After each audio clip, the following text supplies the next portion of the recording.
Good morning. Dr. Gary on the road. We sell dental practices nationwide. We are nationwide dental practice brokers, currently in 27 states right now, trying to bring you current information as it's breaking. Today's topic is case study. Why 3 sellers of dental practices are having their sale closing delayed. We're going to get into that now. What happened? This is 3 different cases.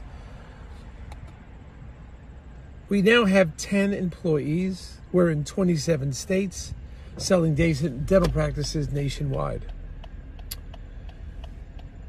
If you need to get in contact with us, our phone number is 201-663-0935. Our website is dentalpracticeguide.com.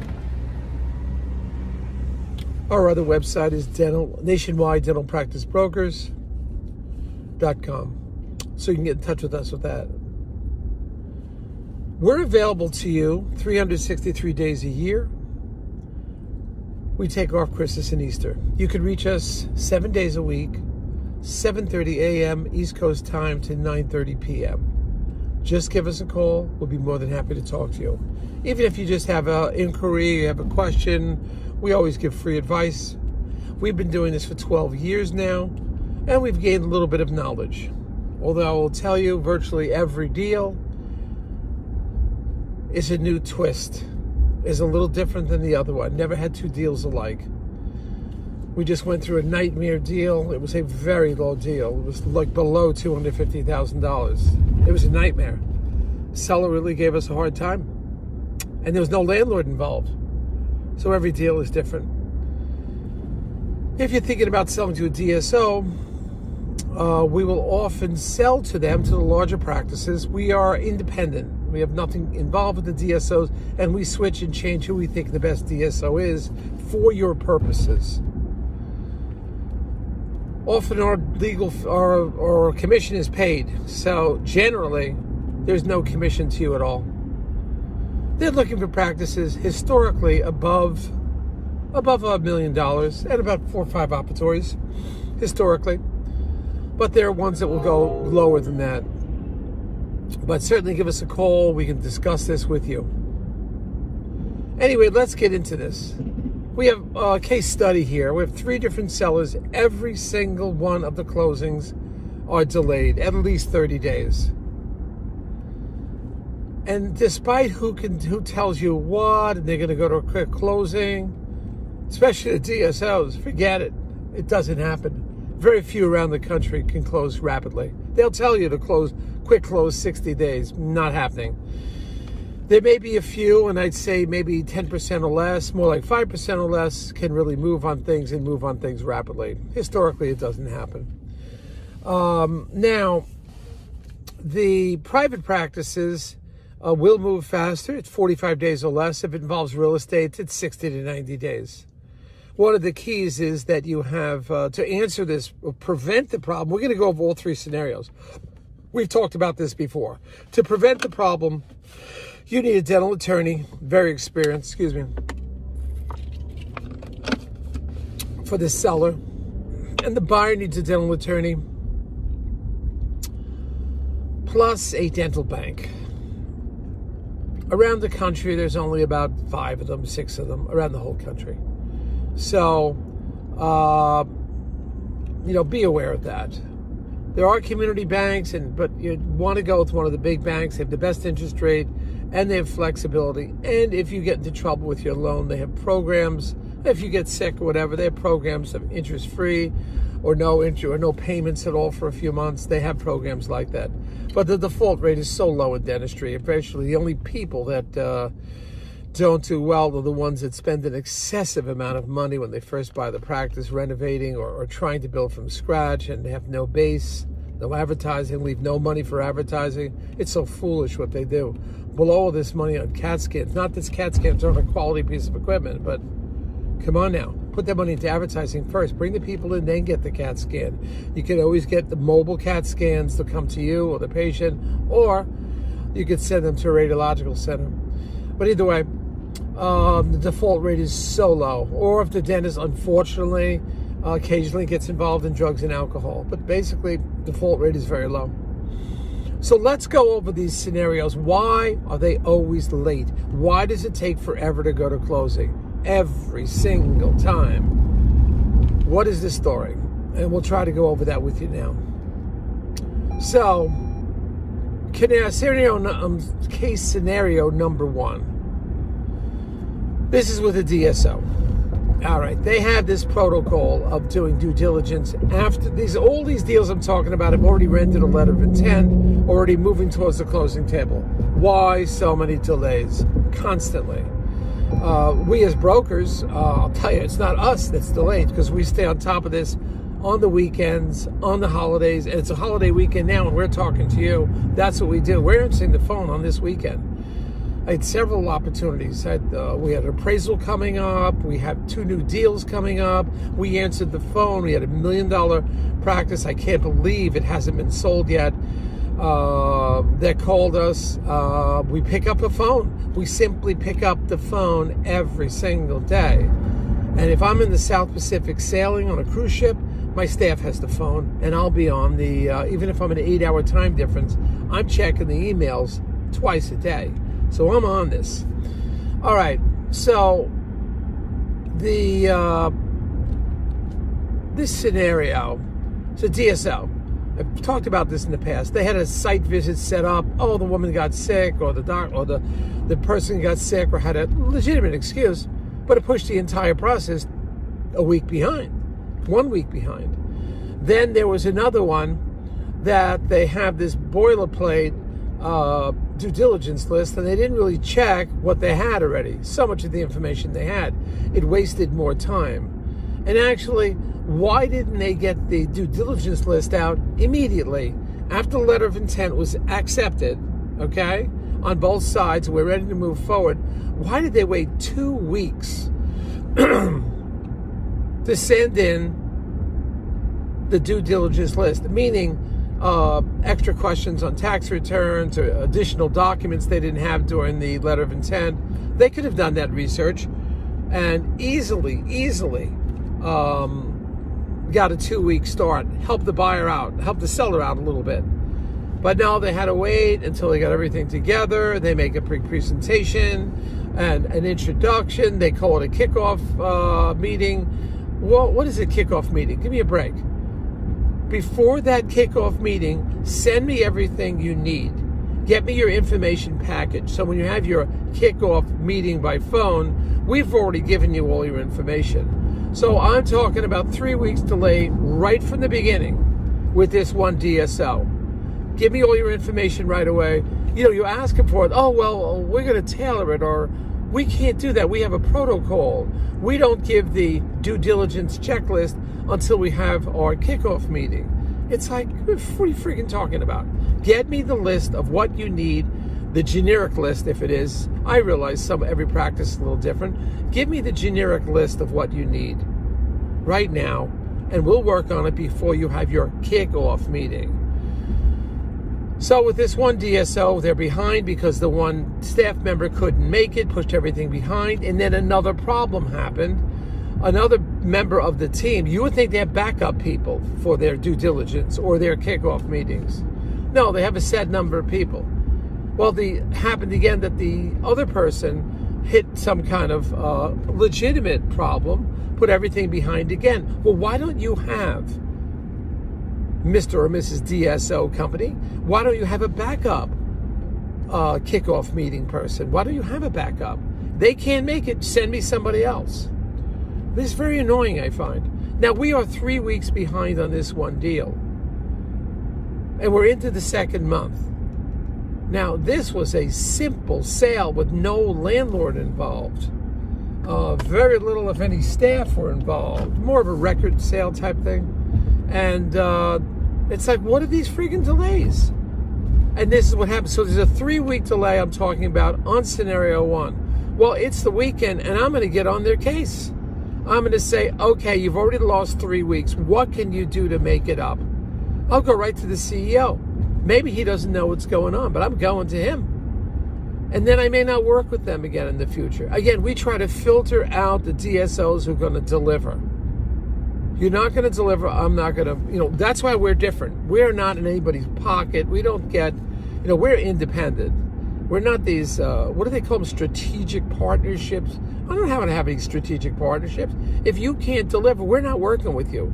We worked with you last year, but if you can't deliver this year, well, we're not going to work with you again. I'm going to choose another DSO to work with. We're not working with you. So we'll change with that. So we don't have a strategic partner. We have several banks on the private end that we do recommend. We have several attorneys that are great attorneys. But you start slowing up and as an attorney and you're not going to deliver to my client, I'm sorry, I'm not going to ask you again. I don't get anything out of it. I want to go to closing. That's what I want to do. Get a successful sale together with a qualified buyer or seller that the buyer's going to carry on and is going to, carry on your message, and a seller that has a legitimate practice to sell, no mystery about it.